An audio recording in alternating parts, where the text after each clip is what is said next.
राष्ट्रीय स्वयंसेवक संघाचं मुख्यालय असलेल्या नागपूरच्या रेशीमबागेला मुख्यमंत्री एकनाथ शिंदे यांनी भेट दिली।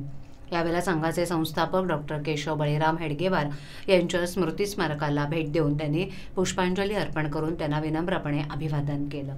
यावेळेला बोलताना मुख्यमंत्री शिंदे यांनी स्वर्गीय हिंदू हृदय सम्राट शिवसेना प्रमुख बाळासाहेब ठाकरे यांच्या विचारांवर चालणारे आणि विकासाचा ध्यास घेतलेले असं आमचं हिंदुत्व आहे। हाच हिंदुत्वाचा विचार अंगीकरून शिवसेनेचा मार्गक्रमण पुढे सुरू असून त्याच विचारांवर चालणार आमचं सरकार असल्याचं मत व्यक्त केलं। हिवाळी अधिवेशनानिमित्त नागपूरमध्ये आल्यावर इथे आवर्जून भेट देत असल्याचं देखील त्यांनी सांगितलं। इथे आल्यावर अलौकिक शांतता आणि ऊर्जा मिळत असल्याचं शिंदे यांनी यावेळेला बोलताना स्पष्ट केलं। जातीनिहाय जनगणनेला राष्ट्रीय स्वयंसेवक संघानं विरोध दर्शवला असला तरीही महाराष्ट्रात अनेक जाती आणि धर्माची लोक एकत्र राहतात।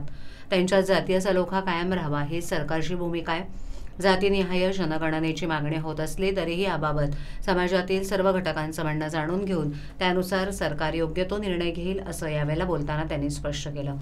मुख्यमंत्री शिंदे यांनी नागपूर येथील दीक्षाभूमीला भेट देऊन महामानवाला विनम्रपणे अभिवादन केलं। यावेळेला त्यांनी तथागत भगवान गौतम बुद्धांना देखील नतमस्तक होत विनम्रपणे अभिवादन केलं। यावेळेला मुख्यमंत्र्यांनी दीक्षाभूमीच्या वरील बाजूस असलेल्या ध्यान केंद्राला भेट देऊन त्याचं वेगळेपण जाणून घेतलं। तसंच या परिसराचीही पाहणी केली। यावेळेला राज्याचे शालेय शिक्षण मंत्री दीपक केसरकर देखील उपस्थित होते। यावेळेला राष्ट्रीय स्वयंसेवक संघाचे अखिल भारतीय सहसंपर्क प्रमुख सुनील देशपांडे, आमदार भरतशेठ गोगावले, आमदार संजय रायमुलकर, आमदार ज्ञानराज चौगुले हे देखील उपस्थित होते।